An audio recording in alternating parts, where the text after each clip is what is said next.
The observer recalls a silence before memory, a stillness without form or time.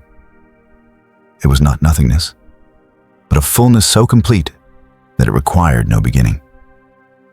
In this vastness, there were no suns, no stars, no dust. There was only presence, radiant and whole, the kind of wholeness that asks for nothing more. The Gnostics gave it a name: Pleroma, the realm of divine essence, the true fullness beyond all worlds. From it emanated countless aeons, beings not of flesh, nor even of light as the eye might know it, but of principle, archetype, truth itself given form. They did not command or rule. They were reflections of sacred qualities: wisdom, truth, silence, understanding, rippling outward like concentric circles across still water. Yet not all echoes remain unbroken. Out of that endless balance, a fracture appeared, subtle at first, then growing until it birthed something unexpected.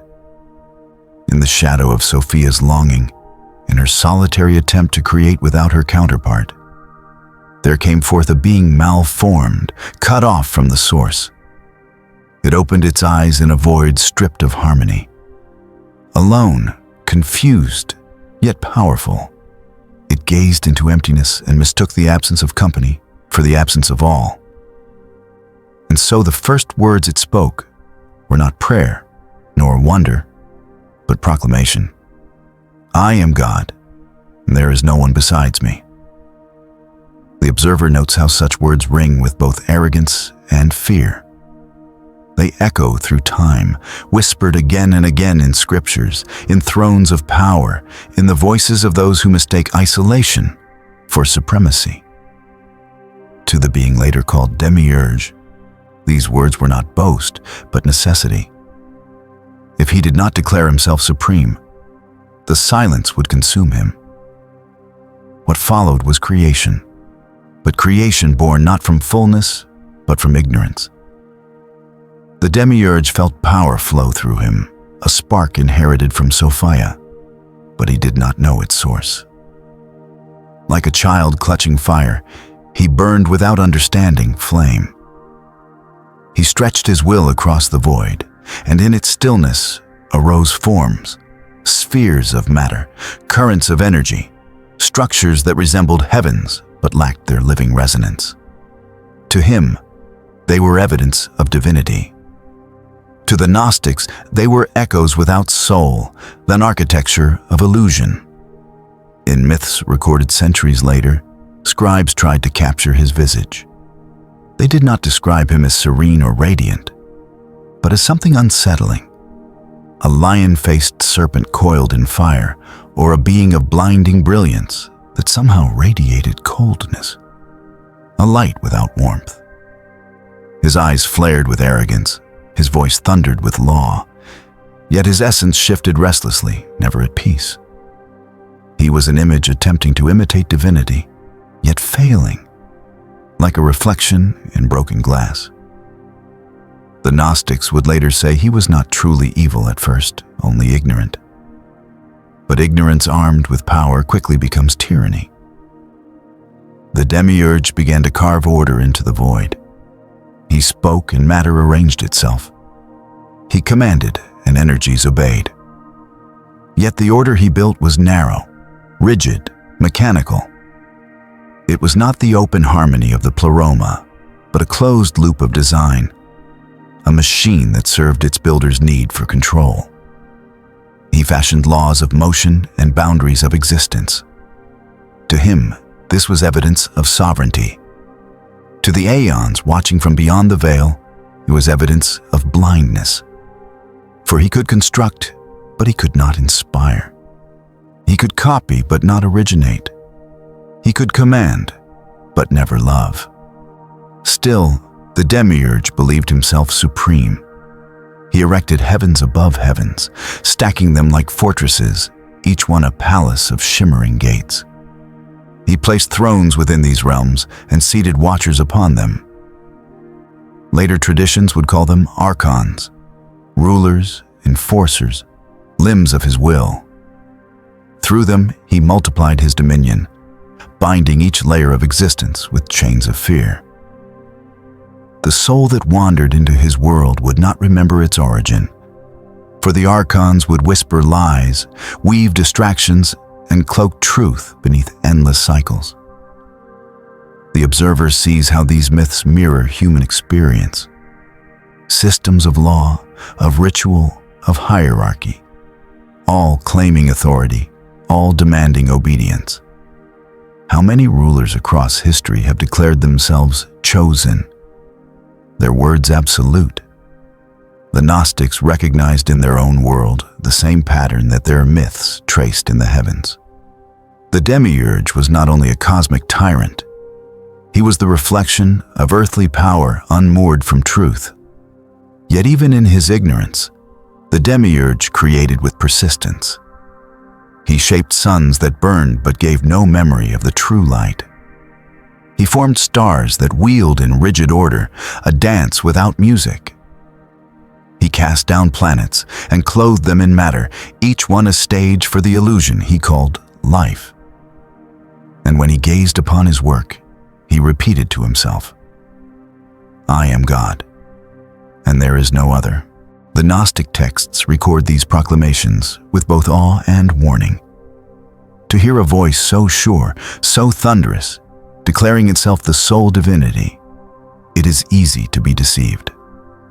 For who among mortals could question the heavens themselves? And yet, the Gnostics whispered. Behind that voice was a wound. Behind the law was fear. Behind the light was shadow. The observer lingers on this paradox, that the Demiurge is both creator and deceiver, both architect and jailer, both powerful and profoundly ignorant. He is the craftsman of a world that dazzles but imprisons, a God who rules but does not understand. His authority rests not on truth but on blindness, not on love but on fear. As centuries passed, names multiplied. Yaldabaoth, the child of chaos. Samael, the blind god. Each name emphasized what the Demiurge lacked: awareness, humility, true vision.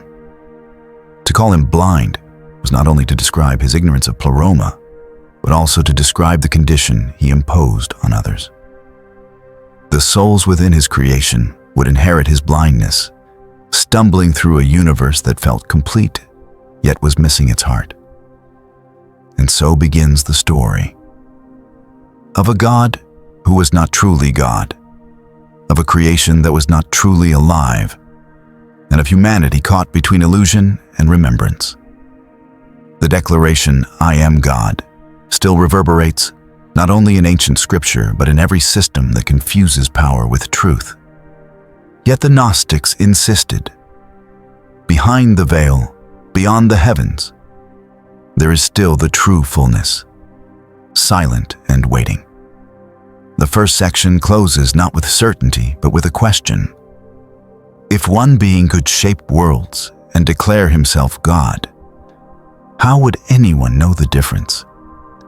The answer, the Gnostics believed, lies not in the sky above, but in the spark hidden within, the memory of light that even the Demiurge could not erase. The observer turns his gaze back, past the Demiurge's proclamation, past the heavens that now glitter with mechanical brilliance, and searches for the first fracture that gave birth to this false god. That fracture lies not in the void, but in Sophia, the aeon of wisdom, whose longing set the story into motion. In the pleroma, creation was not forced, but flowed. The aeons emerged in pairs, each one a harmony of masculine and feminine, reflection and balance. They were not separate beings in the way mortals understand, but polarities woven into one. Their emanations were like music, one chord leading to another, always complete, always echoing the fullness of the monad, the source beyond naming. But Sophia's desire was unlike the others. She yearned to know the monad more deeply, to reach beyond her role as one half of a pair. It was not rebellion, but hunger, a thirst for understanding that even she could not quiet. and so she acted alone.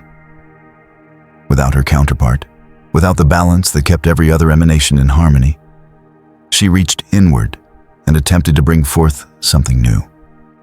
The act itself was unprecedented. Alone, she poured her essence into a creation.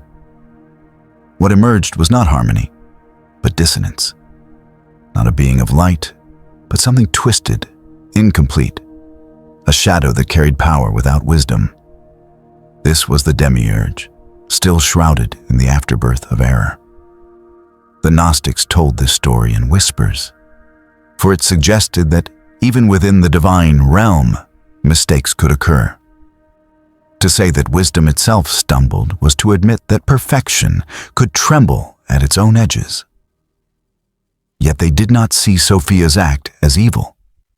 They saw it as tragic, a wound of longing that birthed a shadow. The observer notes how myths often explain human sorrow through divine drama. Just as mortals make choices that carry consequences, so too in Gnostic imagination did the Aeons. Sophia's misstep was not unlike humanity's own. A reaching for knowledge, a desire to touch what cannot be fully grasped. From that reaching came imperfection. From imperfection came the Demiurge. When Sophia beheld what she had made, she was overcome with shame. She saw a child malformed, cut off from the fullness of which he should have been a part. His eyes did not shine with the pleroma's resonance, but with a cold and arrogant light. In horror, she cast him away, hiding him in a lower realm, hoping the pleroma would remain untainted by her error. But to cast something away is not to unmake it. What she concealed did not vanish. It grew. The Demiurge opened his eyes not to the harmony of the Aeons, but to silence and emptiness. He believed himself the first and only. His loneliness became arrogance. His ignorance became certainty. Sophia, meanwhile, remained wounded. Some texts describe her as exiled, dwelling at the edge of the pleroma, separated from her peers by sorrow. Others suggest she lingered, her heart torn between her mistake and her compassion. She had birthed a shadow, but she could not bring herself to destroy it. This is the paradox at the heart of her story. Wisdom creates, wisdom falters, and wisdom mourns. The observer imagines her watching as the Demiurge began to shape realms of his own. She could see the hollowness of his works, yet she did not intervene at first. Her silence was not indifference, but a kind of penance. She had given him the spark of power, and now she bore responsibility for what he did with it. The heavens he built were prisons, yet she hesitated. Only later, when humanity entered the stage, would her compassion overcome her shame. Scholars still argue whether the myth of Sophia should be read literally or symbolically. Was she truly a divine being who erred?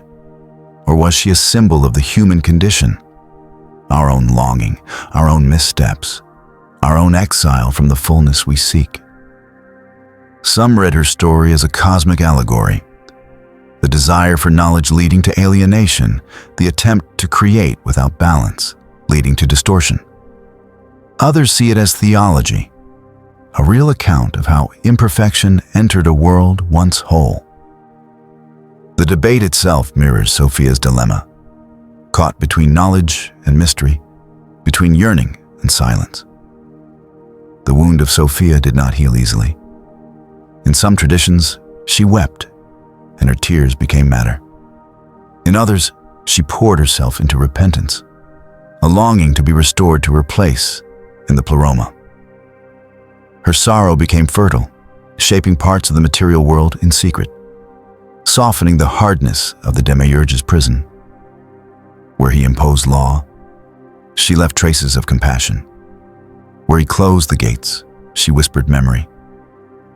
It is this hidden influence that the Gnostics cherished. For even in exile, Sophia's presence lingered. The divine spark she would later place in Adam and Eve was not an accident, but the continuation of her wounded compassion. She could not erase the Demiurge, but she could ensure his world was not absolute. She could weave threads of light into the fabric of darkness. The observer reflects on how this myth inverts familiar patterns. In mainstream traditions, wisdom is flawless, divine order unbroken. In Gnostic imagination, wisdom falters, and yet from that faltering comes the possibility of awakening. Sophia's wound becomes humanity's chance. The Demiurge's arrogance becomes the backdrop against which the spark of light is most visible. And so, the story of Demiurge is inseparable from the story of Sophia. He is not merely a false god. He is the shadow of her longing, the echo of her solitude. To understand him is to understand her risk, her sorrow, and her compassion that never fully abandoned her creation. The second section closes with the image of Sophia at the edge of the pleroma, gazing down at the being she has cast away. He is coiled in fire, proclaiming himself God. She is silent, her heart torn between grief and mercy. Between them lies the gulf that will shape the destiny of worlds. The observer watches as the figure hidden in Sophia's shadow takes form. It is not the serene face of divinity that emerges, nor the gentle harmony of the aeons. Instead, the Gnostic texts describe something strange, even monstrous, as if reality itself shuddered when it tried to give this being a shape. They called him by many names: Yaldabaoth, the child of chaos; Samael, the blind god; Saklas, the fool. Yet the images they used to describe him were even more haunting. A serpent's coils wrapped around themselves, endless and suffocating. A lion's head crowned the body, jaws wide, teeth gleaming, eyes fierce with arrogance. Fire encircled the form, not warm or nurturing, but consuming, a blaze that burned without comfort. His light was blinding but cold, a parody of the radiance of the pleroma. This was the face of the Demiurge as the Gnostics imagined it, the lion-faced serpent of fire. Why a lion? Why a serpent? The lion symbolized power, dominion, ferocity. To mortals, it was the king of beasts, fearless and commanding. Yet in the Demiurge's case, that kingliness was corrupted. His roar was not noble but domineering, a demand for worship rather than an invitation to awe. The serpent, on the other hand, wound itself endlessly, representing deception, cycles, and confinement. Together, they formed a portrait of authority twisted into tyranny, an image both majestic and terrifying, but never whole. The observer notes how these symbols echo older traditions. In ancient Egypt, lions guarded temples as symbols of strength. In Mesopotamia, serpents often embodied primordial chaos. The Gnostics wove these familiar emblems together, but inverted their meanings. The Demiurge was not strength rightly used, but strength without wisdom. Not the serpent of renewal, but the serpent of endless repetition. He was the broken reflection of truths the aeons had once embodied in harmony. His appearance was said to shift constantly. At times, he seemed a radiant being clothed in light, dazzling enough to fool those who looked upon him. At other times, his features warped into monstrous configurations, as if the universe itself could not decide how to hold his image. This instability revealed what he truly was: a shadow cast by a broken mirror, trying desperately to imitate the divine fullness, but never achieving it. The Gnostics emphasized that his greatest weapon was not his form, but his voice. He thundered law after law, decree after decree, as if words could replace wisdom. He demanded obedience, not love. He He insisted on worship, not understanding. His mouth never ceased, proclaiming himself the source of all things, drowning out the silence of the true pleroma. For those trapped within his creation, the noise became overwhelming. To live under his rule was to live under constant proclamation. This is the law. This is truth. I am God. Yet beneath this roaring lay something the Gnostics understood well: fear. The Demiurge's arrogance was hollow, built not on confidence, but on dread. He feared the possibility that he was not divine. He feared the spark of light he could not control. He feared the silence beyond his heavens, a silence that whispered he was not alone. It was this fear that made him loud, this fear that made him cruel. His tyranny was the armor he wore against the knowledge of his own incompleteness. The observer reflects on how this portrait still resonates. Across history, rulers who know their legitimacy is fragile often shout the loudest. They surround themselves with symbols of power, crowns, thrones, armies, hoping the spectacle will mask their insecurity. The Demiurge, too, cloaked himself in blazing light and the visage of beasts, hoping that terror would prevent questions. But terror cannot silence memory forever. Descriptions of the Demiurge vary among Gnostic sects. Some claimed he was vast beyond imagining, a cosmic being who filled the heavens. Others portrayed him as grotesque, almost pitiful, a malformed child pretending to be a god. These contradictions were not mistakes, but reflections of his dual nature. He was both terrifying and ridiculous, both mighty and absurd. He could shape stars, yet he could not see their true purpose. He could declare himself God, yet he remained the blind offspring of a mistake. The image of the lion-faced serpent also carried deeper symbolism. The lion devours, the serpent coils, the fire consumes. Together, they symbolize the closed system he built, a universe where energy cycles endlessly but never escapes, where souls are bound in loops of birth and death, desire and suffering. The Demiurge's form was itself a metaphor for the prison he fashioned. And yet, the Gnostics insisted, this prison was not total. Fire can burn, but it cannot erase light. Serpents coil, but they cannot bind spirit forever. Even as the Demiurge proclaimed his supremacy, he could not extinguish the faint resonance of the pleroma that Sophia had woven into creation. His monstrous form revealed the truth he tried hardest to deny, that he was incomplete, forever haunted by the light he could neither claim nor destroy. The observer lingers on this paradox. A God who rules but is ruled by fear. A being of brilliance that radiates only coldness. A form that shifts because it has no true essence. To look upon him is to see the fragility of false divinity. The more he demands worship, the more his emptiness is exposed. It is said that when the Demiurge first gazed upon his reflection, he mistook it for another god and trembled. But then he hardened himself, declaring once again, I am God, and there is no other. His voice echoed across the heavens he had built, and the Archons bowed. Yet beyond his reach, in the silence of the true fullness, the Aeons did not bow. They watched, patient and unwavering, knowing that what begins in ignorance must eventually collapse under the weight of truth. Thus, the lion-faced serpent coils at the heart of the Gnostic cosmos. A tyrant born of longing, a ruler forged in blindness, a god who is not God. His fire lights the heavens but warms no soul. His roar fills creation but silences no memory.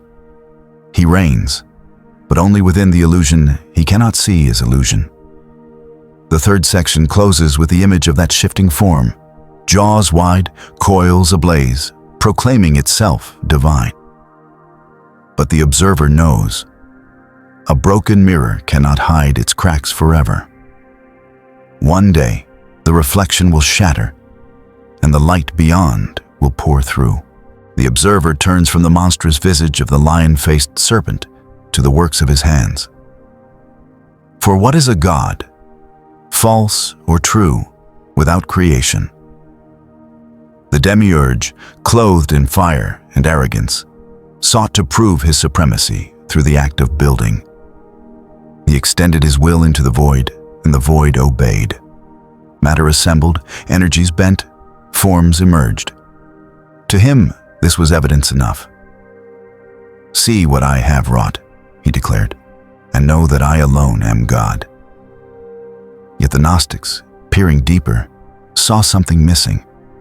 His creations had shape, but no breath. They had order, but no life. They were copies, reflections, hollow imitations of a truth he had never glimpsed.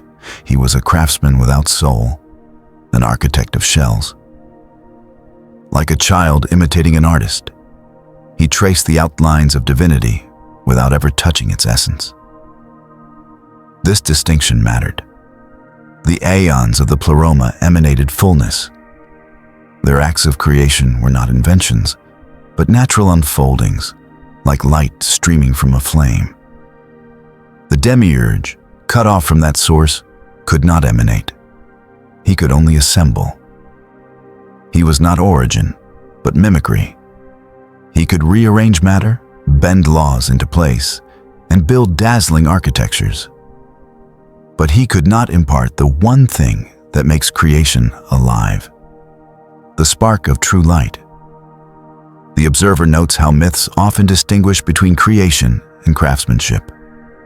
To create is to breathe soul into form. To craft is to shape material without awakening its essence. The Demiurge was the latter, a cosmic craftsman hammering together a universe from fragments, but never understanding the harmony he was imitating. His world was a stage, grand and intricate, but the actors upon it were shadows until Sophia intervened. He delighted in cycles, in rules, in predictable mechanics. The heavens he constructed turned with precision, their movements rigid as gears. The stars followed paths like clockwork, the planets circled endlessly, the seasons rotated without fail. To him, this order proved his divinity. But the Gnostics whispered otherwise. His world was not alive. It was a machine. Each soul placed within it was trapped in the turning of its wheels. This mechanical perfection became his prison as much as humanity's. For the Demiurge could not create freedom, only control. He could not inspire love, only demand obedience. He mistook repetition for eternity, rigidity for truth. His cosmos was like a palace of mirrors, glittering, overwhelming, yet always reflecting the same emptiness at its core. The observer reflects on the way the Gnostics described his limits. He could build bodies, but not breathe spirit. He could shape landscapes, but not awaken memory. He could enforce laws, but not give meaning. His ignorance was the boundary of his universe. Beyond it lay the fullness he could neither see nor touch.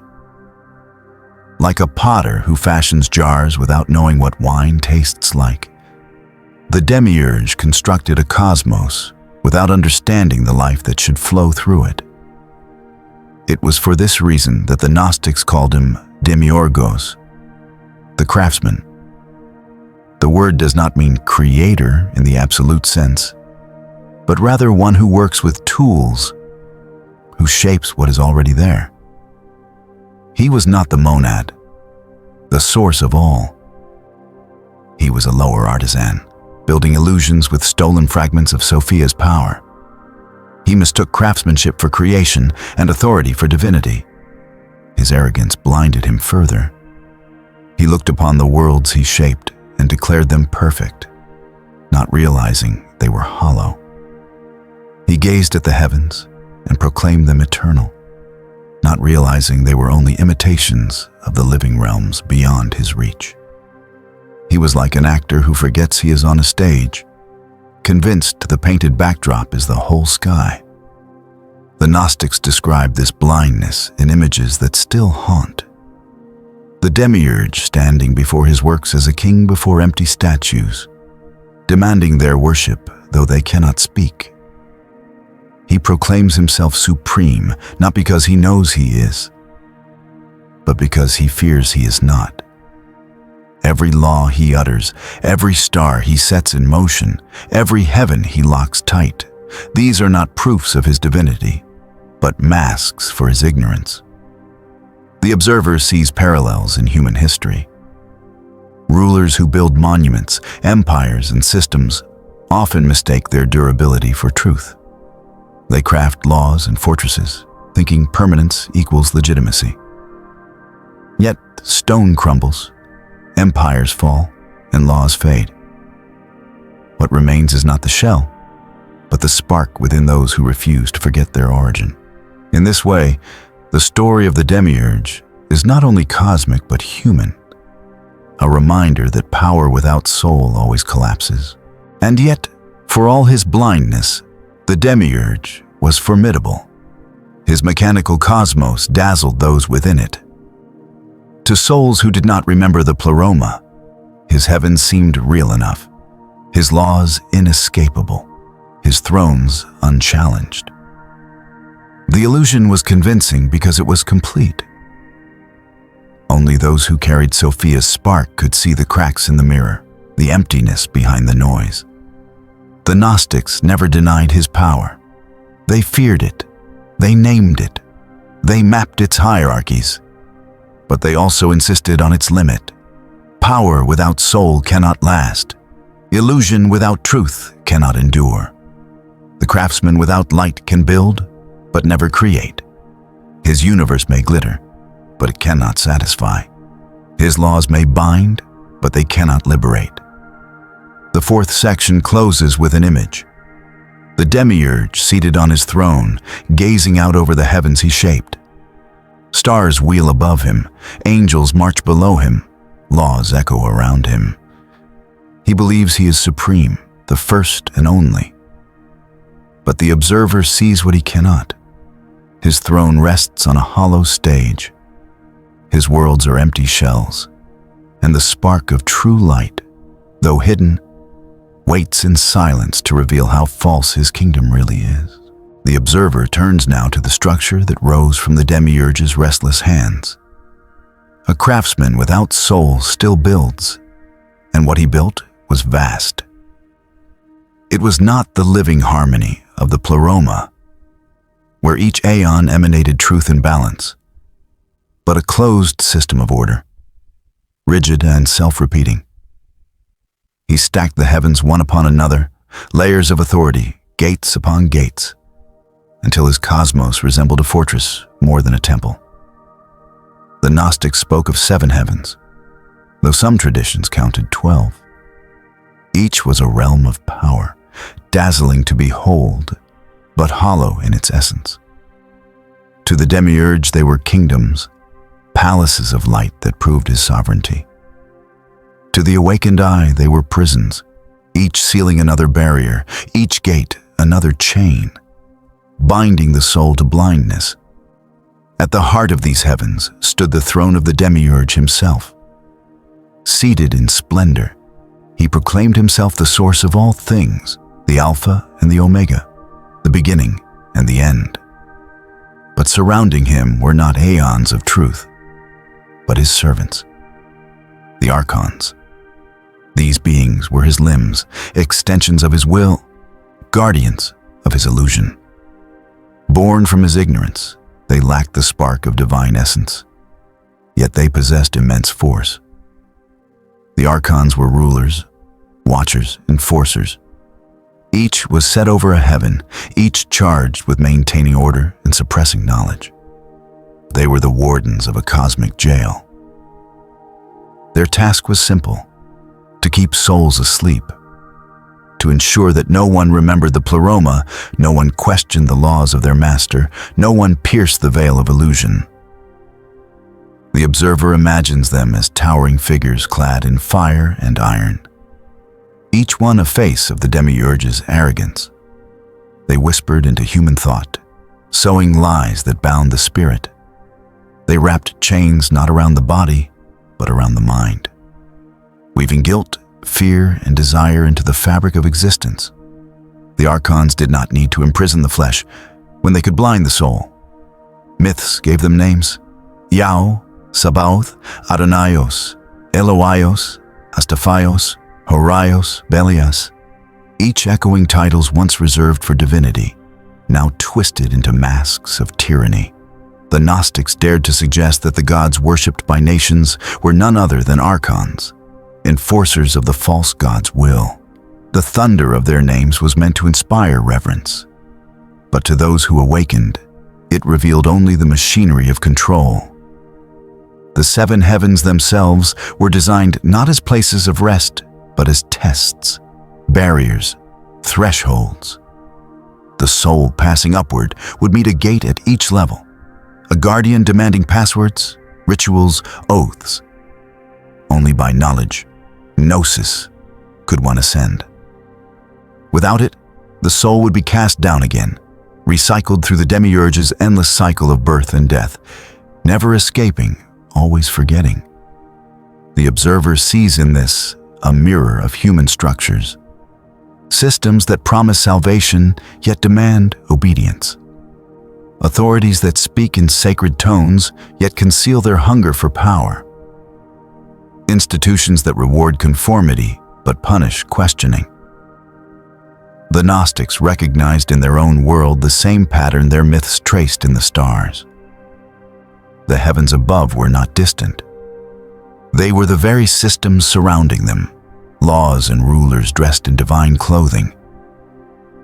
To those who lived within the Demiurge's world, the heavens were overwhelming. The sky itself seemed endless, the stars eternal, the gods unchallengeable. How could one even imagine something beyond them? That was the genius of his prison. To make the walls so vast that no one saw they were walls at all. To live under the seven heavens was to mistake captivity for creation. And yet, even here, the Gnostics found hope. They spoke of secret knowledge, hidden prayers, passwords whispered by initiates. These were not spells in the crude sense, but reminders, keys to memory. For to ascend through the heavens was not to conquer the Archons with force, but to expose their illusion with truth. To know one's origin was to render their chains meaningless. To remember the light was to see the heavens themselves as shadows. Scholars still debate how literal these myths were meant to be. Did the Gnostics truly believe in seven layered skies guarded by cosmic beings? Or were they describing the structures of society, the chains of religion, the illusions of the mind? Some argue the heavens were symbolic, maps of consciousness. Others insist they were cosmological, descriptions of an unseen architecture. Perhaps both are true. Myth often carries meaning on multiple levels, a truth clothed in images both cosmic and personal. The Demiurge himself took pride in these heavens. To him, they were monuments, proofs of his authority. From his throne, he looked upon their glittering gates and saw a fortress that could never be breached. But the observer notes the irony.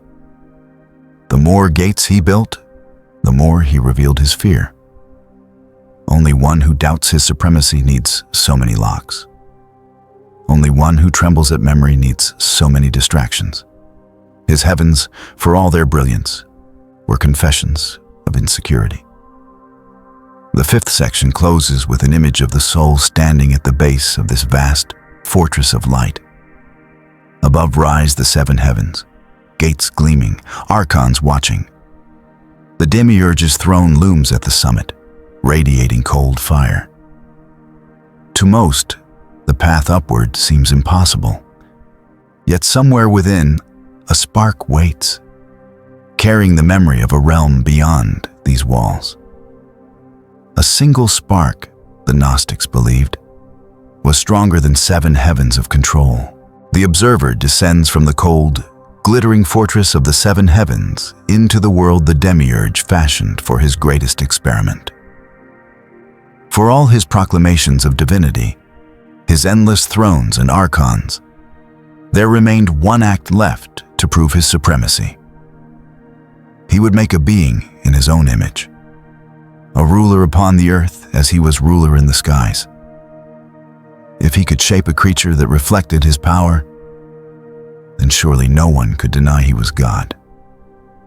So he stooped toward the dust.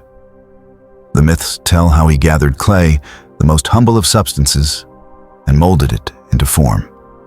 Hand-sculpted arms, legs, chest, and face, each detail wrought with care. The body he built was strong, symmetrical, impressive.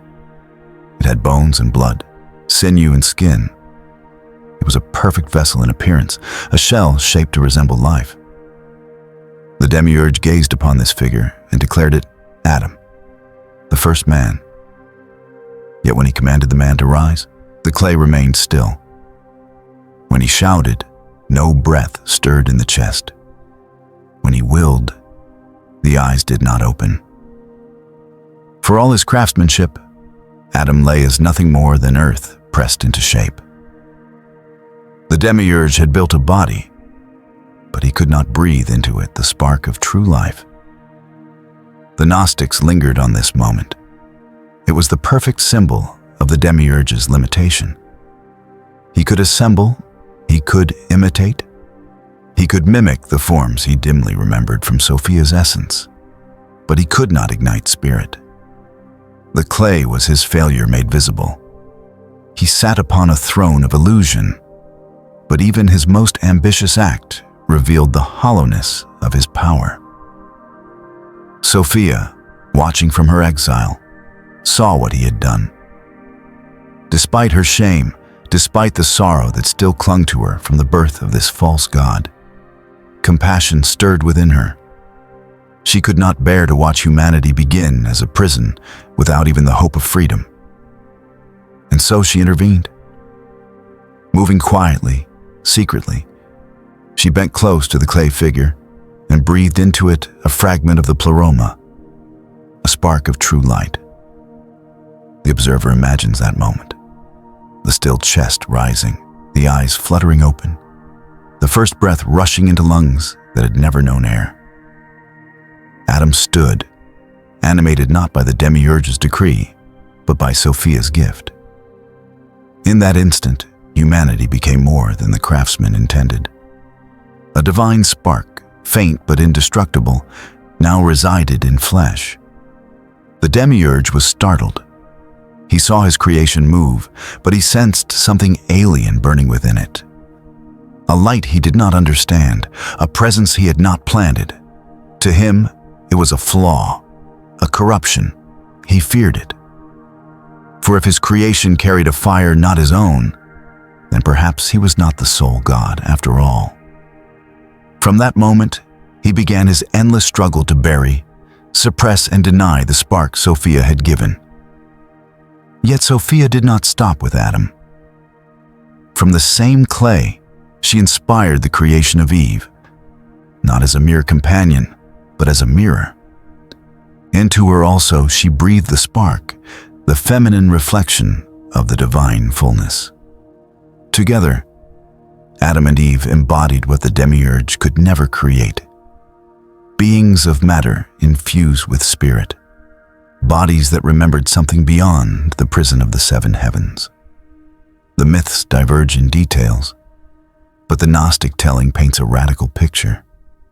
In this vision, the serpent in Eden was not the deceiver, not the enemy, but the messenger.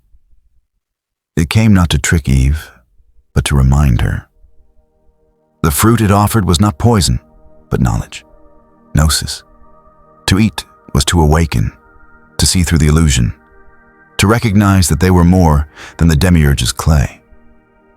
When Eve listened and partook, when Adam followed, Their eyes opened. They saw the lie. They were not children of a true God, but sparks of light trapped in the image of a false one. The observer notes how different this telling is from the Orthodox story. Where others see disobedience, the Gnostics saw awakening. Where others see a fall, they saw a rebellion of light.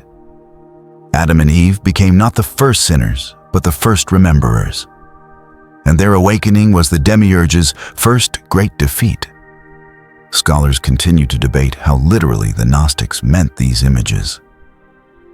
Was Adam truly sculpted from clay by a cosmic craftsman? Or was the tale a parable for humanity's dual nature, matter and spirit bound together? Was the serpent an actual messenger, or the voice of the inner spark calling the soul to remembrance? The uncertainty remains, but the meaning is clear. Humanity, in the Gnostic imagination, was never wholly the Demiurge's creation. We were always more than he intended. The Demiurge, however, could not accept this. To him, Adam and Eve's awakening was treason. His prison was threatened, his authority undermined. He clothed them in shame, surrounded them with laws, and cast them into cycles of labor and death. But what he could not erase was the spark within. For once Sophia had breathed light into clay, no force could fully extinguish it. It could be buried under fear, drowned in desire, hidden by ignorance, but it could never be destroyed. The observer lingers on the quiet triumph hidden in this tragedy. Humanity may walk within the Demiurge's world, bound by his heavens, judged by his laws, but deep inside, every soul glimmers a fire that does not belong to him. That spark remembers. It whispers in dreams, in longing, in love, in the ache for something beyond. It is the memory of fullness, the echo of Sophia's compassion. The sixth section closes with the image of Adam and Eve standing at the dawn of the world. Behind them rises the prison of the seven heavens. Above them roars the false god, demanding worship, proclaiming his supremacy. But within them burns a spark that answers not to him, but to the light beyond. They may seem small, fragile against the fortress of illusion. Yet in their breath is the first defiance, the seed of a rebellion that no prison can contain. The observer watches the garden as morning gathers in the leaves like dew that remembers the sea. A wind moves, but it does not come from the four corners of the Demiurge's world. It slips through the lattice of his laws like light through a keyhole. Where it passes, the air brightens, and a voice, quiet as a thought you almost recall, begins to speak. Not a trumpet, not a decree, a whisper, the kind the Archons fear because it does what chains cannot stop. It wakes. Eve pauses. Her hands are steady, her eyes unclouded. Yet there is a thin veil between what she has been told and what she senses to be true. The veil trembles. The whisper says that knowledge is not a weapon, but a mirror. That the fruit is not venom, but a window. That the one who thundered, "I am God," is only loud because silence would reveal him. The serpent's body gleams like a current of thought. Its face is not fanged malice, but patient, almost sorrowful intelligence. In the Gnostic telling, it is not a tempter, but a messenger, a courier from beyond the seven gates, carrying the memory of a home the body has never seen. The observer notes how a garden is the perfect stage for such a turning. Gardens are bounded paradises, walled enough to feel safe, open enough to hint at elsewhere. The Demiurge designed this one as a proving ground, but the whisper reshapes it into a threshold. The serpent does not argue from rebellion, it argues from remembrance. "You will not die," it says, meaning not that flesh cannot fade, but that the spark Sophia breathed is not meat and measure. "Your eyes will be opened," it says, meaning not that spectacle will increase, but that the broken mirror will be recognized as broken. Eve listens. The world brightens not because the sun warms, but because the veil thins. What she hears is not flattery, not license, but vocation. You are more than a vessel. You are more than a law can hold. You are more than the sum of cycles. To take and eat is to choose memory over sleep. She lifts the fruit, which in these stories is less an apple than a sign, an act that breaks the loop, that says the Demiurge's no cannot be the last word where the pleroma has already whispered yes. She eats, and nothing explodes. There is no spectacle, only clarity. The garden remains, but the garden's meaning alters. The trees no longer appear as bars of a gilded cage, but as living symbols whose roots reach past the foundations of the Archons' heavens. When Adam follows, the clarity becomes shared fact. Their eyes open inward. Shame arrives, but not because bodies are vile. Shame arrives like smoke from a smoldering deception, a residue of the lie that had called their innocence ignorance. They feel exposed because a false light prefers shadows that obey. At the edge of the garden, the Demiurge senses a disturbance he cannot name. Laws do not hold as tightly. The air does not echo his proclamations so readily. He calls this treachery. The observer calls it the first clean breath. For the serpent has not taught disobedience. The serpent has taught discernment, how to parse thunder from truth, decree from light. Here, the narrative bends outward, toward the world of dust and dates. In the mid-20th century, farmers in Upper Egypt uncovered a sealed clay jar near a cliff at Nag Hammadi. Inside were codices that would carry to the modern world texts like the Apocryphon of John and the Hypostasis of the Archons. The discovery happened in 1945, a year when empires were falling and new maps were being drawn, and it placed into scholars' hands accounts in which Eve speaks wisdom, the serpent instructs, and the creator who boasts is measured and found wanting. That is history. Men with plows, a jar, papyrus reborn into print. From those pages, a fringe but luminous detail flows back into the garden. Passwords, not charms of domination, but countersigns of identity.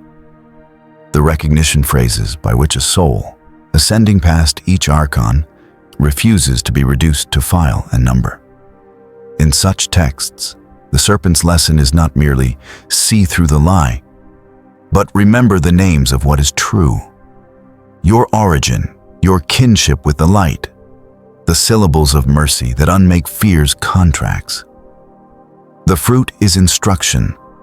The instruction is a map home smuggled under the guise of disobedience. Scholars still argue over this revision of the tale. Did the earliest Gnostics consistently honor the serpent? Or do these texts represent later inversions, polemical mirrors held up to a dominant tradition? Are we reading literal cosmology, a psychology of awakening, or both at once? Some insist the serpent as savior was a daring metaphor. Others say it was a liturgy. The debate itself is part of the garden's afterlife, a reminder that what awakens cannot be easily caged by footnotes. The whisper continues, and its content widens. It talks of garments, how Adam and Eve once wore light, not cloth, how the true clothing of a soul is recognition. It speaks of sleep, not the nightly mercy, but the long anesthesia of a world designed as a loop. It cautions that every law that condemns questions is an altar to blindness, and every ritual that forbids memory serves a throne that fears the dawn. Not because rituals are evil, but because they can be bent into locks instead of keys. Midway through the telling, the observer steps aside as if to let the audience breathe. If a story like this has held you so far, if the garden feels less like a distant myth and more like a mirror held up to your own hunger, remember to carry it with you. If this kind of work matters to you, let your support be a small vote for more light. Subscribe, share, leave a trace of your voice. Then return, because the whisper has not finished. The consequences arrive. The Demiurge drapes the awakened pair in shame, as if modesty could muzzle memory. He multiplies rules, stamps them with seals, calls them holy because they serve his order. He names their new clarity sin, hoping to turn the medicine into the crime. Yet the observer sees his panic in the speed of his decrees. The more he condemns, the more obvious it becomes that something has slipped through the gears of his machine. Eve becomes teacher. In some accounts, she instructs Adam in the higher names. In others, she contends with the rulers as one who remembers the passwords they do not want spoken. The serpent vanishes into its symbol, which is to say it becomes a path rather than a character.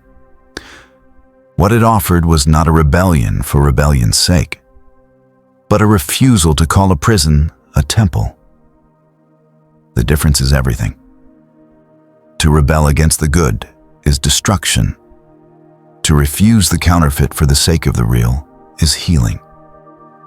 The observer rests on a final image. The garden at dusk, shadows long, a faint chill in the air. The pair stand not outside of paradise, but at the border of a larger one. The kind that does not fear edges, because edges are where light gathers. Behind them, a voice rages. Before them, a path opens, unpaved, unblessed by thrones, yet marked by a quiet certainty that does not shout. The serpent's whisper lingers like a scent after rain. It says, "Remember." It says, "Do not mistake the painted sky for the open one." It says, "The spark within you is older than the walls around you." The observer attends to the first hours after awakening, when clarity is still thin on the tongue and the world tries to reseat itself around a mind that will no longer fit. The garden's path has turned outward. The air smells of distance. Behind the pair, proclamations pile up like stacked tablets. Ahead, the horizon breathes. What begins as a quiet verdict inside two bodies soon sends tremors through the whole machine. A spark does not ask permission of the engine that surrounds it.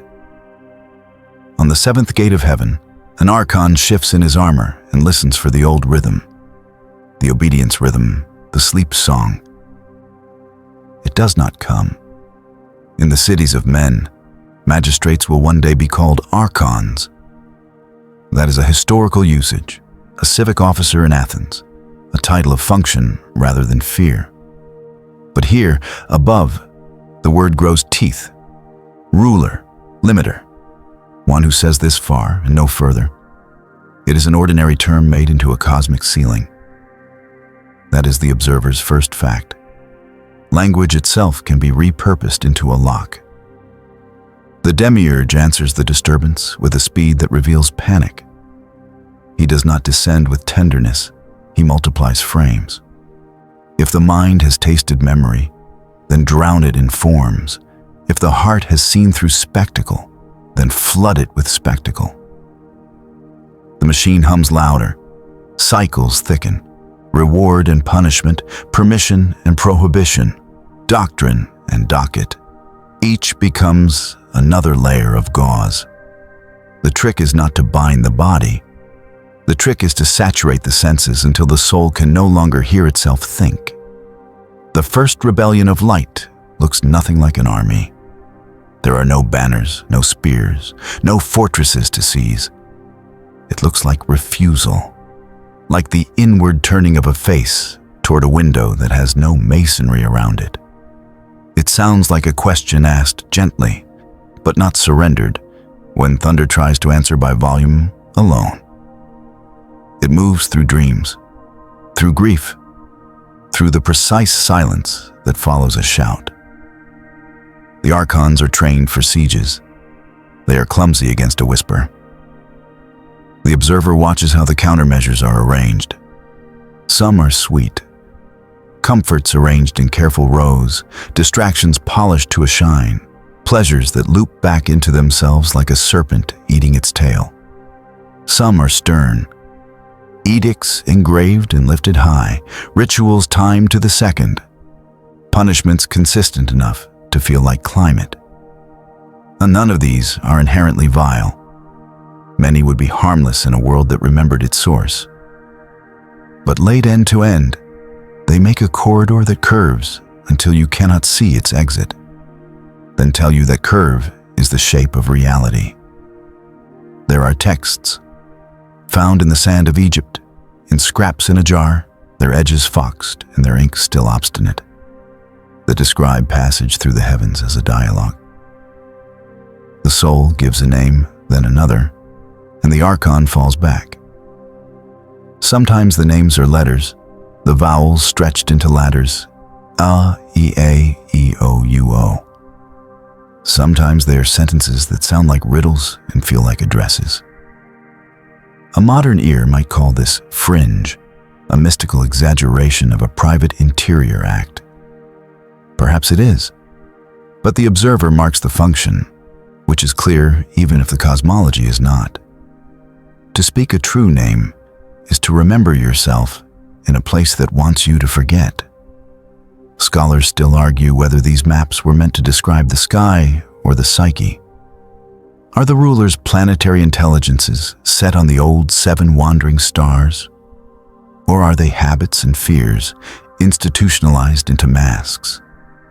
Was the ascent a post-mortem itinerary or a living practice, a liturgy for waking before death? The conversation spirals through conferences and books, footnotes and revisions. The uncertainty remains, and perhaps it should. The heavens in a myth are never merely above. They are around and within. The Demiurge strengthens the lattice of his world by borrowing the tone of the real. He plunders the grammar of the pleroma and issues it as statute. Light without warmth is his signature. He can mimic beauty, cathedrals of rule, soaring symmetries of law, but he cannot generate mercy. Mercy is not a rule, it is a recognition. So he replaces recognition with surveillance, mercy with leniency that expects payment later. He never gives without a file started in some high room. The first rebellion of light spreads person to person, the way a song does when the singer forgets herself, and the listening room becomes the instrument. Someone loses everything and discovers that the loss has a door cut into it. Someone loves unreasonably and finds that fear cannot calculate the sum. Someone asks a question they were told not to ask and watches a chain fall to the floor without any great noise. None of this looks like triumph, and that is why it survives. Triumph invites spectacle. Awakening requires privacy. The observer points to a practice the old scrolls keep returning to. Remembrance as method, not beliefs as badges, not slogans like fence lines, but the slow rehearsal of origin. I come from the place where names do not bind. One text has the soul declare, I belong to the light before the rulers learned to spell. Whether or not a gate stands above the moon to receive that password is a question the careful will always hold open. What cannot be disputed is the psychological counterweight. Shame loses leverage when a person recognizes that worth did not begin at the border of a system, so it cannot end at its verdict. In the lower world, the machine adjusts. Institutions, temple and senate, market and court, learn the music of control in different keys. None of them are condemned by their existence. Order is not the enemy. The Gnostic caution is narrower and sharper.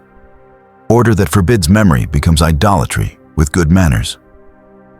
The Demiurge prefers well-mannered altars. He seldom cares what you adore so long as your adoration stays inside the loop. Even his punishments are shaped like confirmations. Exile is given names that make it feel like home. Labor is called dignity until it is all you can remember. Suffering is granted prophecies that make it seem inevitable.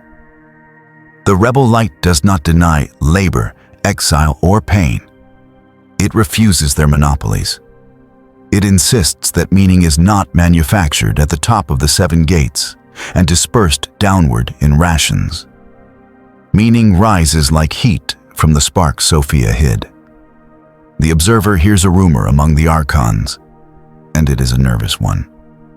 They have discovered that some rules only work while they remain invisible. As soon as a soul looks at them directly and names them, they soften, like wax held too near a flame. This is why the Demiurge despises clarity. Clarity is solvent. It does not overthrow, it undoes. No trumpets, no banners. Only the quiet collapse of a wall that realizes it was chalk all along. If you need a scene to hold this in the mind. A worker at dusk, hands raw, sitting on a threshold with the day still buzzing in the bones. The neighborhood is full of the machine's hum. Commerce cooling, lights ticking on behind blinds, sirens far off like tired gods raising tired warnings. The worker lowers their head and remembers a sentence they did not learn here. You are older than what measures you. The air lifts slightly. The night is not conquered, but a hole opens in it, star-shaped and patient. That is the rebellion. Not an empire fallen, but a window that will not agree to close. The section ends where it began, with the disturbance that will not quiet. The Demiurge has strengthened the illusions, widened the corridors, embellished the gates. The Archons have polished their seals. Yet the rhythm has changed. Somewhere, the sleep song has a missing note. And once you hear its absence, you cannot unhear it. The machine still runs, and many will call its hum the sound of truth. But inside that sound, a counter-melody rises, the memory of fullness, smuggled in Sophia's breath. It is not louder. It is simply real. The observer looks upon the cosmos of the Demiurge, and what he sees is not a garden, not a kingdom, not even a stage. It is a prison. But unlike the prisons of men, this one is made not of stone and iron, but of ideas, sensations, and cycles. Its walls are laws, its bars are desires, and its wardens are the Archons, those faceless limbs of the false god's will. The great deception of the Demiurge is not merely that he proclaimed himself the only god, but that he convinced countless souls that there was no outside to his system. The architecture of this prison is brilliant in its cruelty. It begins with birth itself. Souls, bearing within them the faint spark of Sophia, are pressed into bodies of clay and bone. Memory dissolves in the descent. By the time a child opens its eyes, the walls are already invisible, and the first breath is taken not as a citizen of the pleroma, but as an inmate of a closed loop. Death follows eventually, but it is no escape, for the soul, unawakened, is recycled back into the same circuits. Birth, toil, desire, decay. This is the wheel that the Demiurge calls order. The observer marks how suffering is not a flaw here, but a feature. Pain distracts. Fear constrains. Desire entangles. These are not accidents of existence, but instruments of control. The Demiurge does not need chains when hunger will suffice. He does not need shackles when fear of loss binds tighter than iron. His prison is efficient because it is disguised as life itself. The Gnostics describe this world as a shadow, an imitation of the fullness above. Everything here is almost right, but never whole. Trees grow but wither, Loves flare but fade. Joy glimmers but passes. The pattern repeats so consistently that most mistake it for the natural order. Yet for the awakened, the repetition itself is evidence of falseness. True fullness does not loop endlessly. It flows outward in abundance. The world of the Demiurge spins in circles, a serpent swallowing its tail, always busy, never arriving. One historical fact anchors this vision. In the 2nd century, the teacher Valentinus compared the Demiurge's world to a copy of a book written without understanding its language. The letters are accurate, the shapes are correct, but the meaning is missing. That is the prison, a cosmos that looks complete but cannot speak truth. To live within it is to read a text that will never make sense, no matter how carefully you study its grammar. The Archons guard this book. They maintain the illusions through institutions, rituals, and the ceaseless noise of law. Some are harsh, thundering edicts from above. Others are soft, lulling souls with comforts that keep them asleep. Both serve the same purpose: to ensure that the spark inside never ignites fully, never remembers its origin. The chains are not always cold, sometimes they are warm, woven from pleasures that make the prison feel like paradise. The observer reflects on how the Gnostic myth mirrors earthly experience. Systems of government, religion, and culture often promise freedom but enforce conformity. They offer salvation but bind the soul to dogma. They grant order but punish curiosity. The Demiurge does not need to rule every heart individually. He only needs to ensure that the systems around each soul point back to him, until obedience feels as natural as breathing. Fringe traditions carry this further. Some claimed that even the stars were part of the illusion. The constellations, admired for beauty, were in fact the machinery of the Archons, spinning endlessly to distract humanity from the light beyond. Fate, in this telling, was not divine providence, but mechanical determinism, the grinding gears of a false heaven.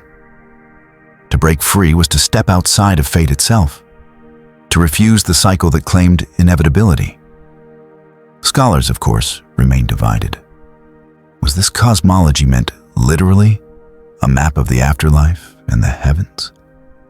Or was it symbolic, a radical critique of empire and authority disguised as myth? Some argue the Gnostics coded their resistance to Rome and Orthodox religion in cosmic imagery. Others insist they truly believed the stars themselves were chains. The uncertainty lingers, and perhaps it is fitting. A myth about illusion should itself resist absolute certainty. The prison is endless, yet not eternal. The Demiurge believes his fortress will stand forever, but the Gnostics insisted that every illusion has cracks. Memory seeps through, the spark stirs, dreams bring whispers, love refuses calculation. Suffering, instead of silencing, sometimes opens a door.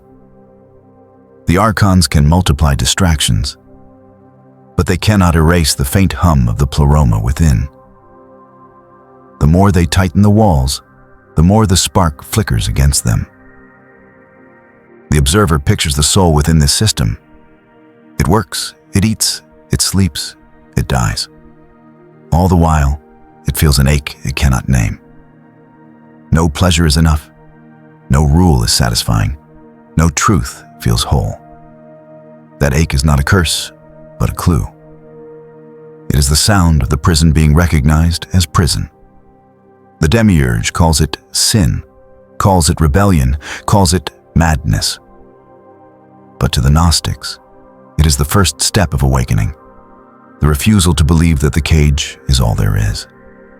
Thus, the endless prison of illusion holds not only despair, but the seed of its undoing.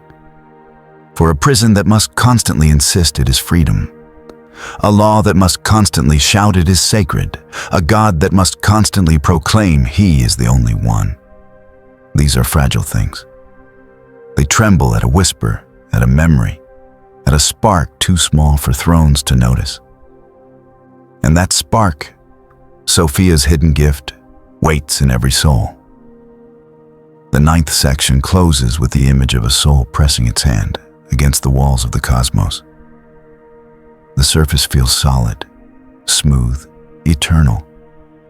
Yet when the spark flares, even for a moment, the wall becomes translucent, and beyond it glimmers the light of the pleroma. The prison is endless only for those who forget. For those who remember, even a whisper is enough to reveal the cracks. The observer shifts his gaze beyond the walls of the Demiurge's fortress, past the 7 gates, past the lion-faced serpent who sits upon his throne of counterfeit stars. In the silence of the pleroma, the Aeons watch. They have seen Sophia's sorrow, they have seen the blind child she bore, and they have seen the prison that blind child constructed. But they have also seen the spark she planted in humanity, a spark that even the Archons cannot extinguish.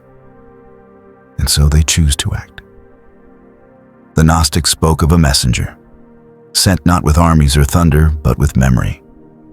Sometimes he was called the Christ Aeon, sometimes the Logos, sometimes simply the light-bearer of truth. He did not descend like a conqueror breaking gates, but like a quiet breath slipping through the cracks in the Demiurge's walls.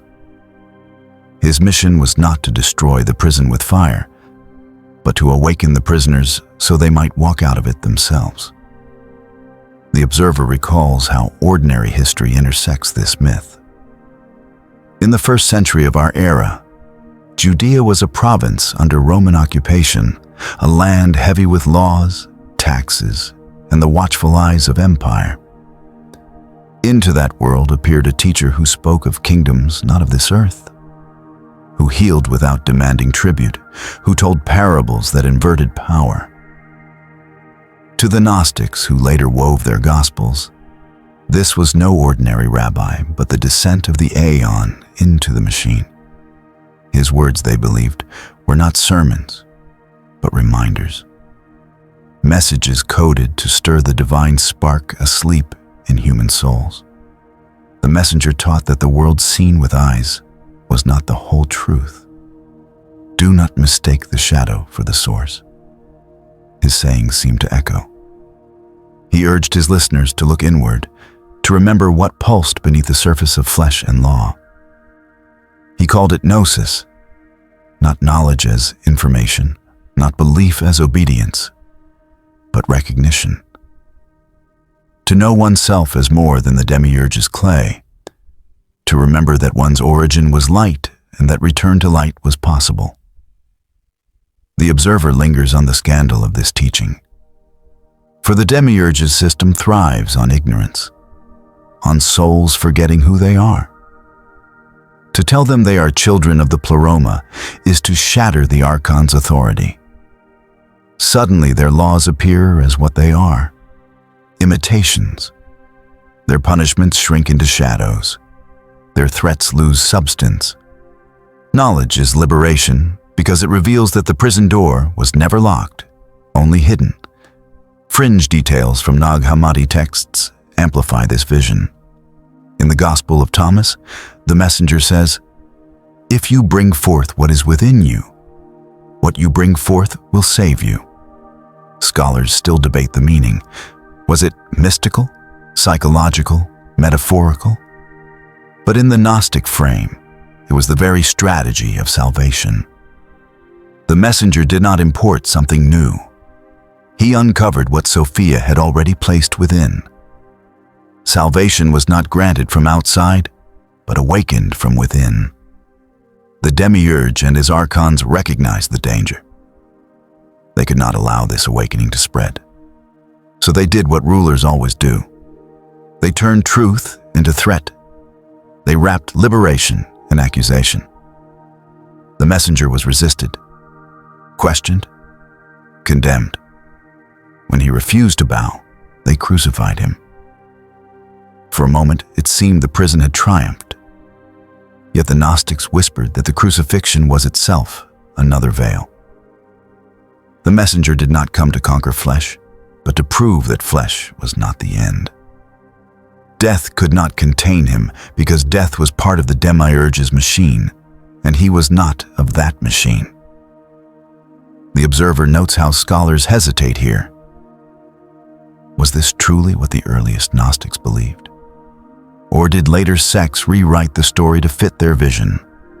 Some argue the Gnostics radicalized the figure of Christ, transforming him from savior by sacrifice into awakener by knowledge. Others claim this was the original pulse, before doctrines hardened into dogma. The uncertainty remains, but the effect is undeniable. The messenger stood as the aeon's answer to the prison, a light entering the labyrinth not with sword, but with song. What mattered most was not the miracles or even the resurrection, but the reminder: you are not from here. The soul belongs to the fullness, not to the counterfeit. The world of cycles and fear is not ultimate. Behind the roaring voice of the Demiurge is silence, and in that silence is truth. To those who could hear, this was not philosophy, but rescue.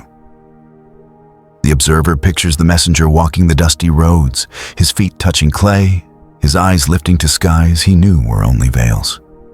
Around him gather the lost, the broken, the seekers.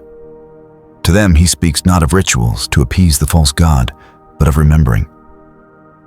The kingdom is within you, he says. Split a piece of wood, and I am there. Lift a stone and you will find me. His words echo like secret passwords, keys not to appease Archons, but to bypass them. The Demiurge could not silence the spark once kindled. He could only try to smother it in noise, laws, dogmas, false salvations dressed in sacred clothing. He multiplied religions that chained the soul, doctrines that promised heaven but delivered obedience. Yet the messenger's memory remained. Every whisper of gnosis weakened the illusion. Every soul that remembered chipped away at the fortress. The 10th section closes with an image of descent. The messenger slipping through the heavens, past the Archons who do not recognize him, stepping quietly into flesh, into dust, into time. He does not arrive with trumpets. He does not arrive with fire. He arrives as one who remembers and teaches others to remember.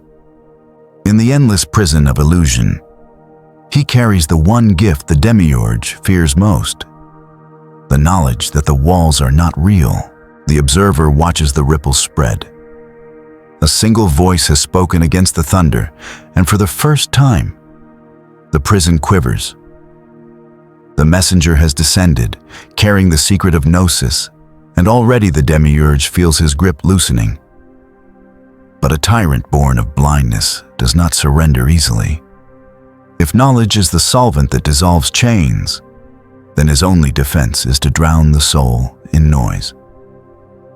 The battle that unfolds is not of swords or armies. It is a war of memory. On one side, the spark within, awakened by the messenger's words, flickers toward remembrance of the pleroma.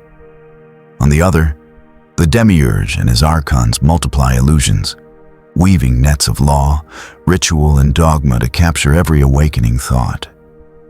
Each soul becomes a battlefield, its silence contested by thunder, its clarity shadowed by deception. The Demiurge's first weapon is distortion. He takes the messenger's words and twists them, wrapping liberation in obedience. Where the Aeon whispered, "You are more than this world," the Demiurge shouts, "You must serve this world to be saved." Where the messenger taught that the spark is already present, the Demiurge proclaims that only he can grant life. He builds counterfeit religions, copies of gnosis that lead not to freedom, but back into his cycle of fear. The irony is sharp. The craftsman who could never create true life now forges false salvations, temples without doors.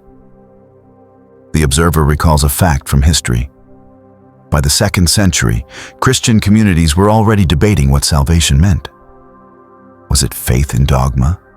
Was it secret knowledge? Was it ritual belonging? These arguments split councils and congregations. Some scholars today believe Gnostic texts emerged precisely from this battle. Voices insisting the truth was not in law, but in remembrance. Others see them as fringe rebellions against orthodoxy. Yet whichever view is taken, the pattern is unmistakable. The Demiurge's fortress adapted by co-opting the language of awakening itself. The second weapon is fear. The Archons whisper shame into every awakening moment. A soul who begins to remember feels unworthy. A heart that longs for the fullness is told it has sinned merely for longing. Fear of punishment, fear of exile, fear of death. These become bars more effective than iron. The Demiurge knows that a terrified prisoner will guard his own cell. The third weapon is distraction. Where fear fails, pleasure entangles. The Archons scatter delights, desires, and ambitions across the path of awakening. None are evil in themselves, but each can become a chain if mistaken for the goal. The soul hungry for gnosis may be satisfied with comfort. The soul restless for freedom may be pacified by power.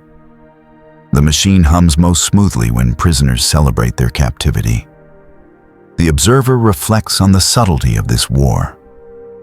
It is not a clash visible to the eyes, but a contest within perception itself. To see a law as absolute or to see it as illusion, that is the difference between bondage and awakening. To hear thunder as truth or as noise, that is the fork in the road. Each choice seems small, but over lifetimes, it defines the soul's trajectory. And yet, the messenger's gift remains. Once kindled, the spark cannot be destroyed. It flickers in dreams, in suffering, in sudden silences.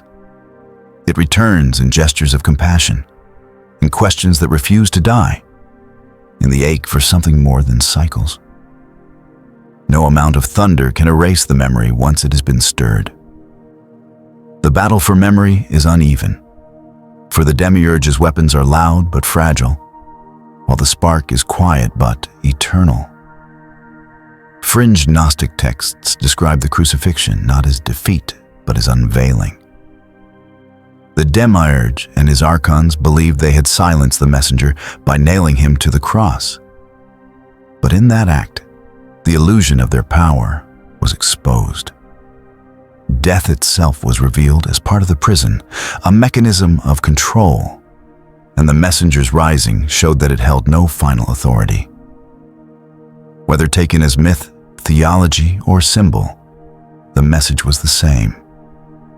The Demiurge rules only by blindness, and his strongest chain, death, was already broken by truth. Scholars still debate these interpretations. Was the resurrection literal, symbolic, or visionary? Was it unique to one figure, or a promise of what every soul could experience through gnosis? The answers vary, but the uncertainty itself reinforces the Gnostic theme. Truth cannot be forced into one form. It is remembered, not imposed. It is seen through a veil, not hammered into stone. The Demiurge, sensing his illusion weakening, redoubled his efforts. He cloaked gnosis in theology, buried it under rituals, twisted it into hierarchies. He whispered into councils and empires, ensuring that every awakening was surrounded by noise. And still, souls remembered. Not many, not all, but enough. Each act of remembrance weakened the prison, not by tearing down walls, but by revealing they were never real to begin with. The observer closes this section with the image of a candle lit in a vast chamber of mirrors. The Demiurge multiplies the reflections, dazzling the eye with 1,000 false flames. Yet the soul that remembers knows the difference between reflection and source. The battle for memory is long, subtle, and exhausting. But in the stillness beyond the noise, the flame endures, and its light cannot be counterfeited. The observer notes that even within the communities who whispered of the Demiurge, there was no single portrait. Myths rarely stand still. They shift, refract, take on faces depending on who is looking. And so the false god appeared in two guises.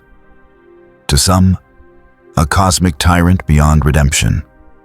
To others, a misguided child who mistook his ignorance for sovereignty.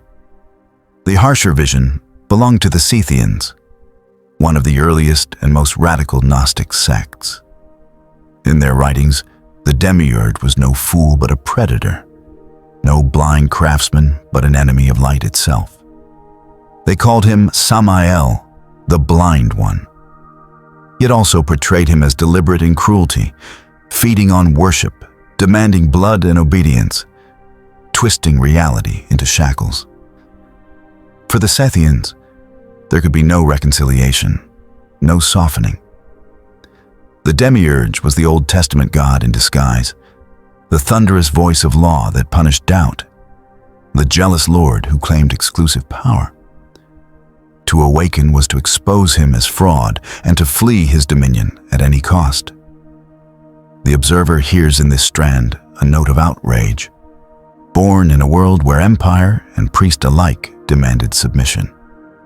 The Scythian Demiurge was Rome in the sky, the emperor made eternal, a tyrant clothed in clouds. To call him irredeemable was not only theology but resistance, a refusal to sanctify oppression by naming it divine.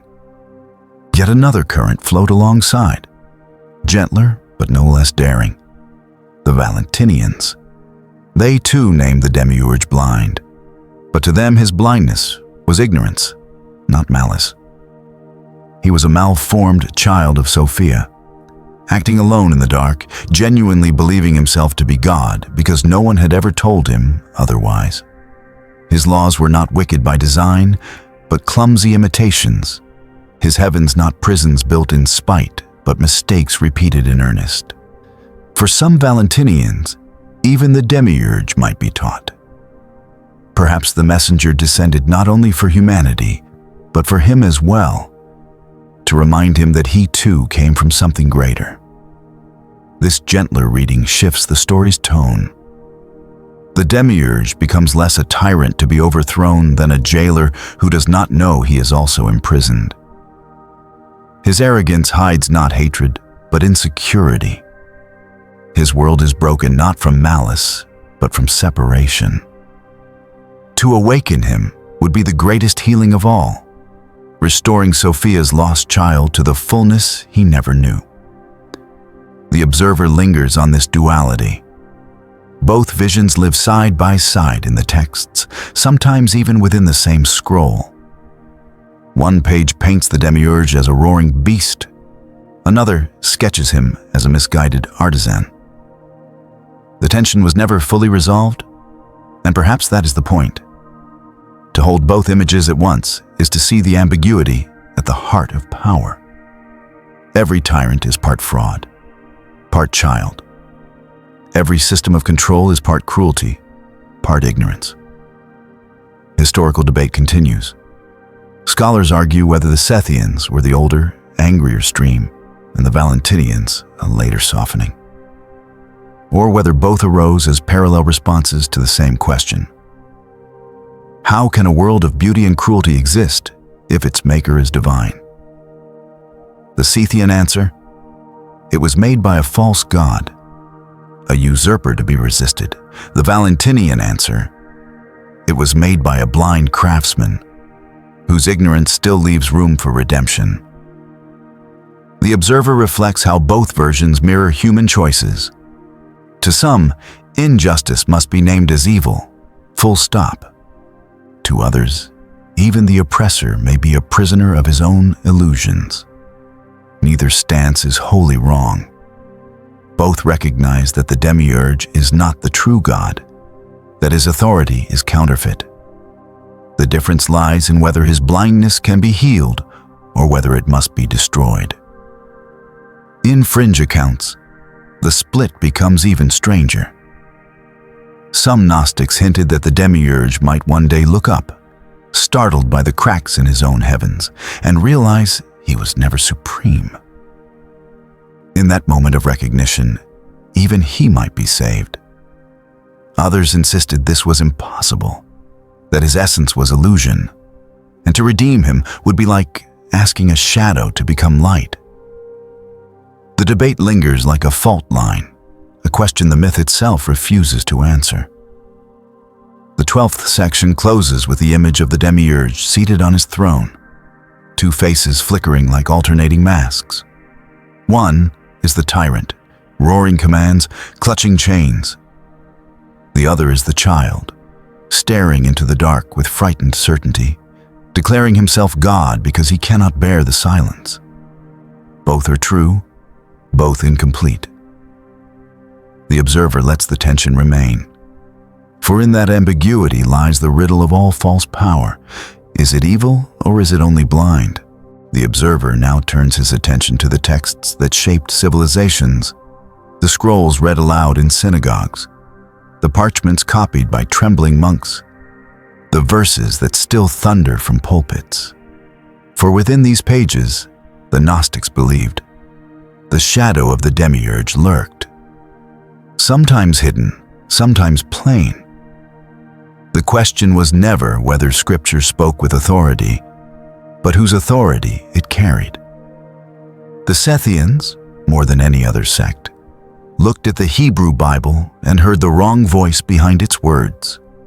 The God who demanded sacrifices, who punished with floods, who thundered jealousy from Sinai, this, they said, was not the highest God, but the blind craftsman, Yaldabaoth, mistaking cruelty for holiness, when he said, I am a jealous God, you shall have no other gods before me. They heard arrogance, not truth. Jealousy, after all, belongs to the insecure, not the supreme. The Valentinians softened the critique, but still saw distortion. To them, Yahweh was not pure evil, but the Demiurge in ignorance, acting as best he could with limited sight. His laws were partial truths, his justice inconsistent, his punishments excessive. They urged readers to discern carefully. Where compassion shone through, the higher light had broken in. Where wrath and domination reigned, the shadow of the Demiurge was at work. The observer notes how daring such interpretations were. To reframe Scripture as the voice of a false god was not merely heresy. It was rebellion against the very structures of power. For Scripture was the foundation of law, temple, and empire. To call it counterfeit was to expose the throne as unstable. No wonder the Gnostics were hunted, their texts buried in jars, hidden in deserts, whispered only among initiates. One historical fact sharpens the picture. The discovery of the Apocryphon of John at Nag Hammadi in 1945. In it, the Demiurge boasts, "It is I who am God. There is none apart from me." The text presents this not as truth, but as proof of his blindness. Scholars today still debate whether this was satire, theology, or both. But for the Gnostics, it was revelation. The very arrogance that Scripture celebrated was, in fact, the mark of counterfeit divinity. Fringe traditions went further. Some claimed that the serpent in Eden was Christ in disguise, and that Yahweh, the God who cursed Adam and Eve for seeking knowledge, was none other than the Demiurge. Others hinted that the giving of the law at Sinai, with its thunder and fire, was not the gift of freedom, but the tightening of chains. Such claims inverted the sacred order, turning heroes into villains and villains into heroes. To Orthodox ears, it was blasphemy. To the Gnostics, it was unveiling. The observer lingers on the ambiguity, for not all passages of Scripture fit neatly into the role of tyrant. in the prophets' cries for justice, in psalms that speak of mercy. The Gnostics sometimes admitted the light of the pleroma shone through. The texts were not uniform. They were contested ground, part shadow, part reflection.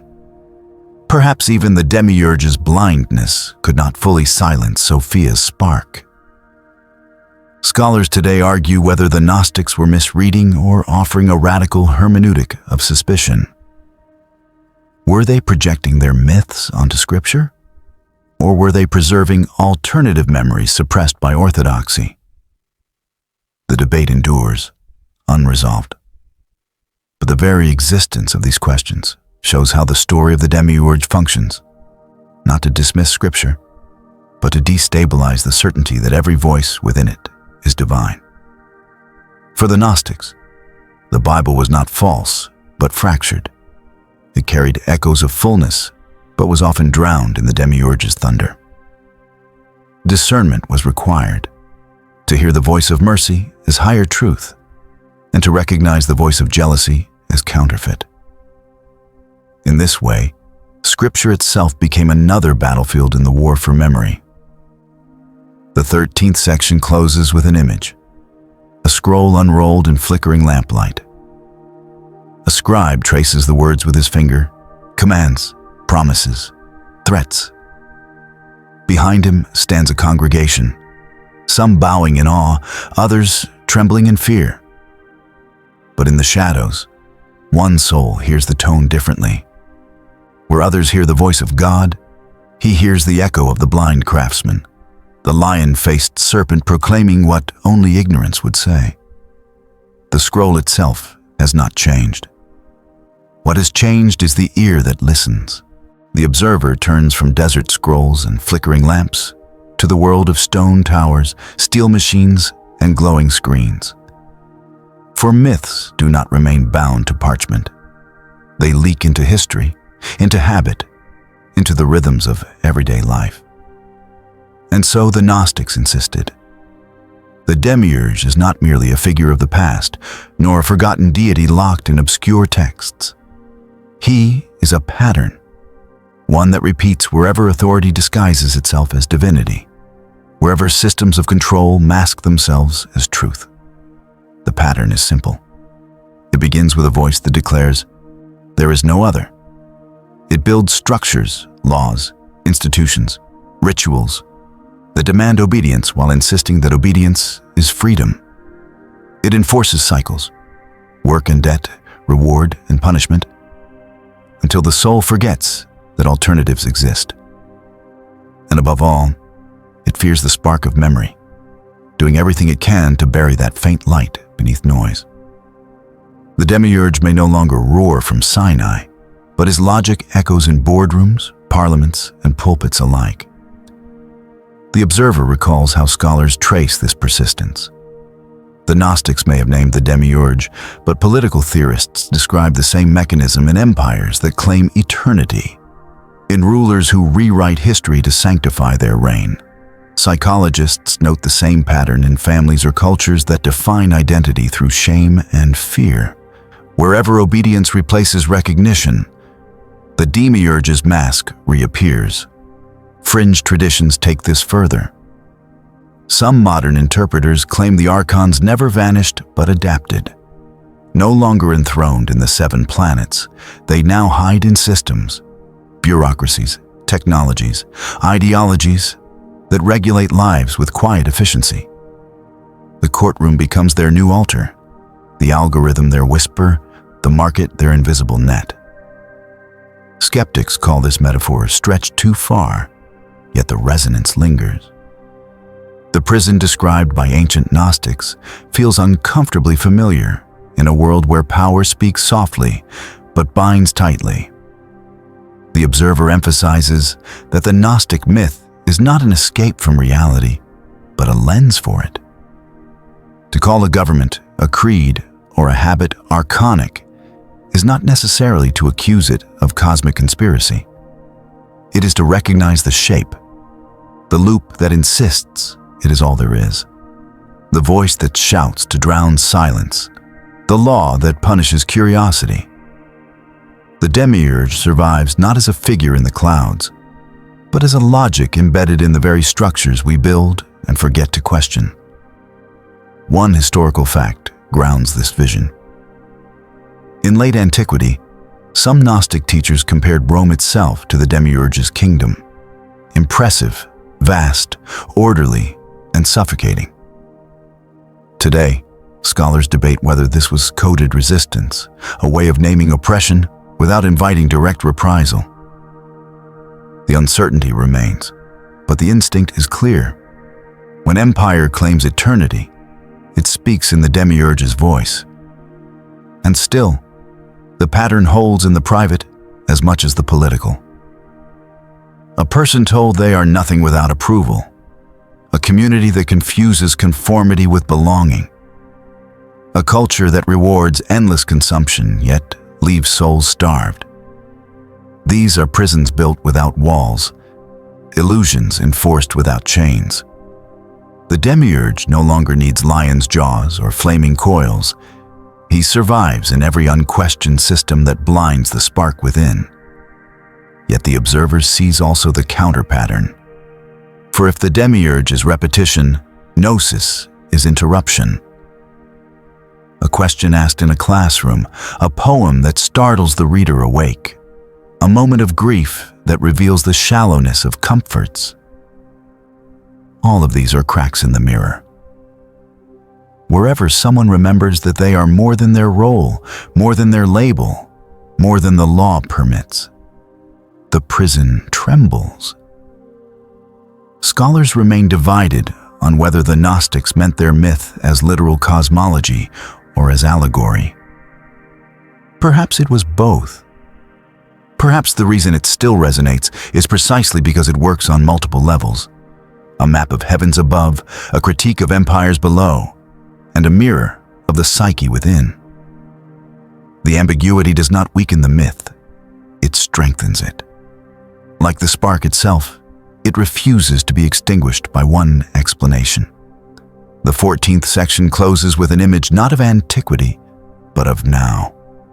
A city at night, its towers glowing, its citizens moving through routines. Screens flicker, laws hum, systems breathe with mechanical precision. To most, this is simply life. But the observer notices the pattern, the loops, the cycles, the voices that demand obedience and call it truth. He recognizes the old mask beneath the new paint.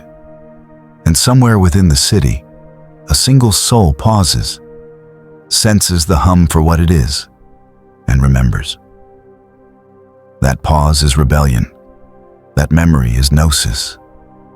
And the pattern, though ancient, is never final. The observer lets the vision slow, for the tale bends now towards stillness.